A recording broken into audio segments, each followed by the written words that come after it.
L'âge industriel.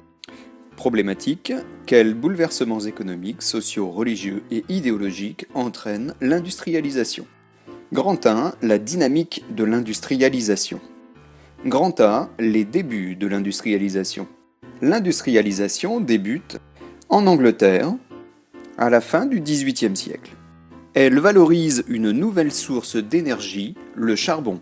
La combustion de cette roche alimente des machines à vapeur, perfectionnées par James Watt en 1769, qui se multiplient dans tous les secteurs. L'industrialisation se diffuse en Europe au milieu du XIXe siècle.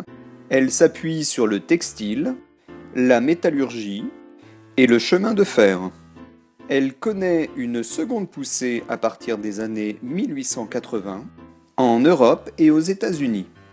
Des sources d'énergie nouvelles, l'électricité et le pétrole, alimentent de nouveaux moteurs électriques ou à explosion. Grand B, de nouvelles méthodes de production. La multiplication des objets fabriqués en série nécessite une nouvelle organisation de la production. La mécanisation progresse et des procédés nouveaux se diffusent, comme les hauts fourneaux. À côté des ateliers qui assurent encore l'essentiel de la production au XIXe siècle, des usines apparaissent. Elles abritent des machines complexes qui sont au cœur de l'industrialisation. Des centaines d'ouvriers, mais aussi des ingénieurs, des savants ou des inventeurs y travaillent. Grand C, organiser les marchés de consommation et financer l'industrialisation. Les progrès dans les transports, chemins de fer, bateaux à vapeur, réseaux routiers, facilitent le développement des échanges. Cela permet le transport de marchandises à bas coût, sur de longues distances, la multiplication des consommateurs et la création de marchés nationaux. Construire une usine, une ligne de chemin de fer, creuser une mine ou acheter des brevets sont des opérations coûteuses. Les banques prêtent de l'argent aux entrepreneurs sous la forme d'obligations. Les entrepreneurs se procurent également de l'argent en créant des sociétés qui émettent des actions. Grand 2, des sociétés transformées par l'industrialisation. Grand A, croissance démographique et urbanisation. En 1900, l'Europe compte 400 millions d'habitants contre 180 millions d'habitants en 1800. Cette croissance exceptionnelle s'explique par la baisse de la mortalité, grâce au progrès de la médecine, de l'agriculture et à une meilleure hygiène. Du fait de la révolution agricole, l'exode rural fournit aux industries une main-d'œuvre abondante et bon marché, et participe au développement considérable des villes industrielles, comme ici au Creusot. Grand B, une nouvelle hiérarchie sociale. L'industrialisation provoque l'essor de la bourgeoisie d'affaires enrichie par le commerce et la banque.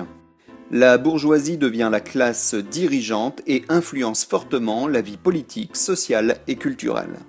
La place des ouvriers grandit au cours du siècle, le terme de prolétaire apparaît, leur vie est dure tout au long du XIXe siècle à cause de l'absence de contrats de travail, de journées longues ou de salaires bas par exemple. Mais la condition ouvrière s'améliore à la fin du siècle avec les lois sociales. Un nouveau groupe social, les classes moyennes, se développe. Ce sont les employés des grands magasins, les employés de banque ou les cols blancs par exemple, grâce à l'épargne et à l'instruction. Les paysans forment encore la majorité de la population, les campagnes sont transformées par la mécanisation et l'essor des engrais. Grand C, de nouveaux paysages. Les paysages des grandes régions industrielles sont marqués par la sidérurgie et les mines, chevalement, terrils, hauts fourneaux, fumée, etc. Ce sont les pays noirs. Si l'industrie rurale reste majoritaire, les usines font désormais partie du paysage. Sous le Second Empire, le baron Haussmann transforme Paris en perçant de grandes artères et en bâtissant des immeubles bourgeois aux proportions régulières. Grand 3, de nouvelles façons de penser les évolutions de la société. Grand A, des questions nouvelles. L'industrialisation provoque dans le même temps un extraordinaire accroissement des richesses et une misère importante. Certains patrons offrent une protection sociale à leurs ouvriers, c'est le paternalisme. L'exemple le plus connu de paternalisme étant celui du Familistère de Guise, fondé par Jean-Baptiste André Gaudin. Les ouvriers s'organisent en syndicats et luttent par la grève. Une législation sociale se met progressivement en place. Certains contemporains s'interrogent sur la meilleure façon de partager les richesses et le pouvoir de décision dans la société. Grand B, le libéralisme économique.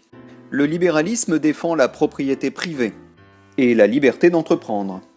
Pour les libéraux comme Benjamin Constant, l'inégalité sociale est un moteur de la création de richesses. Chaque individu doit avoir la liberté d'agir pour améliorer sa condition. L'État ne doit pas intervenir dans l'économie, en particulier dans les rapports entre patrons et ouvriers. Grand C, le socialisme.